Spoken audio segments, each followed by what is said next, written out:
उसने निर्णय लिया कि मैं अब उस व्यक्ति के साथ संगति करूंगा जो चमक रहा है आत्मा में। विश्वासी ध्यान से समझे प्लीज। स्पष्ट कहता है लोहा लोहे को चमका देता है, लोहा लोहे को चमका देता है। मतलब उस लोहे ने अपने आप को तैयार किया उस लोहे के पास जाने के लिए जो चमक रहा था। उदाहरण के लिए आप अपने जीवन का भाग आप शायद आप एक मनुष्य हैं, मनुष्य है तो सब बातें समझते हैं, मनुष्य।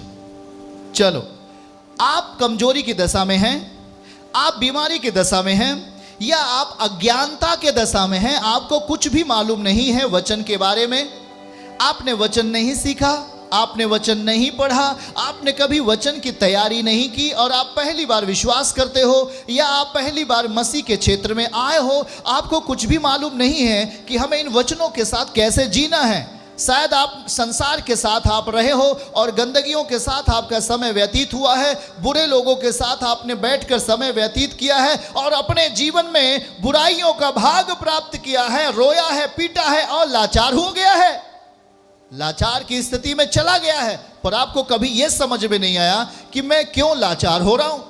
एक दारू पीने वाले के साथ मैं संगति कर रहा हूं तो वो भी व्यक्ति दारू पीने लगता है। जब एक चोरी करने वाले के साथ वो व्यक्ति चोरी करता है तो वो भी चोरी करने वाला व्यक्ति बन जाता है। जब एक व्यक्ति व्यभिचार करने वाले के साथ बैठता है और वो व्यभिचार करने वाले की बातों को अपने जीवन में प्रभावशाली रीति से आने देता है तो वो भी व्यभिचार करने वाला व्यक्ति बन जाता है। पर ध्यान से देखो, ये एक समर्पण की एक कला है, एक समर्पण का एक तरीका है। और जब आप समर्पण होते हैं वचनों के प्रति तो आपको बाइबल समझा रही है कि अगर आप अपने जीवन को बदलना चाहते हो, अगर अपने जीवन को सही करना चाहते हो तो आपको एक ऐसे लोहे के पास जाना होगा जो आत्मा में उन्नति है। आमीन बोलो। जो आत्मा में तेज है, जो आत्मा से भरा हुआ है, जो आत्मिक अनुभवों के साथ जी रहा है, जो आत्मिक समृद्धि के साथ जी रहा है, जो आत्मिक मजबूताई की अवस्था में जी रहा है, जो स्पिरिट के साथ चल रहा है, हमें उस लोहे की जरूरत है और हमें उस लोहे की संगति में आ जाना है।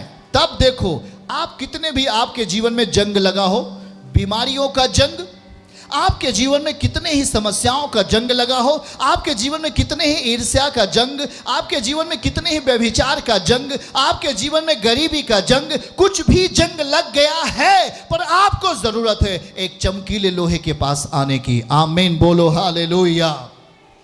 ये आपको देखना पड़ेगा मेरे प्रियो, क्योंकि ध्यान से सुने, आपकी संगति एक अच्छे माहौल में होनी चाहिए। आज बहुत सारे लोग गलत संगतियों में गए, आज वो कठोर हो गए।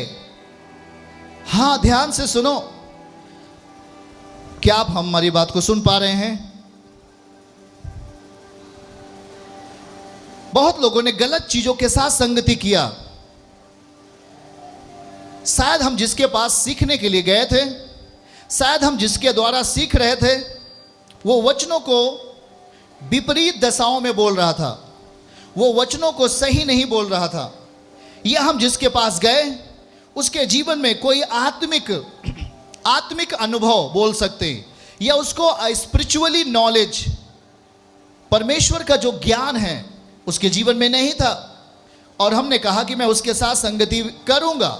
और आपने जब ये निर्णय लिया उसके साथ संगति करने के लिए, वो जिसके साथ आपने संगति करना चाहा वो अभी भी जंग है, वो अभी भी उसके जीवन में जंग लगा हुआ है, वो अभी भी बुरी परिस्थितियों का शिकार है, अभी भी वो गलत मानसिकताओं का शिकार है, अभी भी वो गलत सोच का शिकार है, अभी भी वो घमंड का शिकार है, अभी भी वो ईर्ष्या का शिकार है।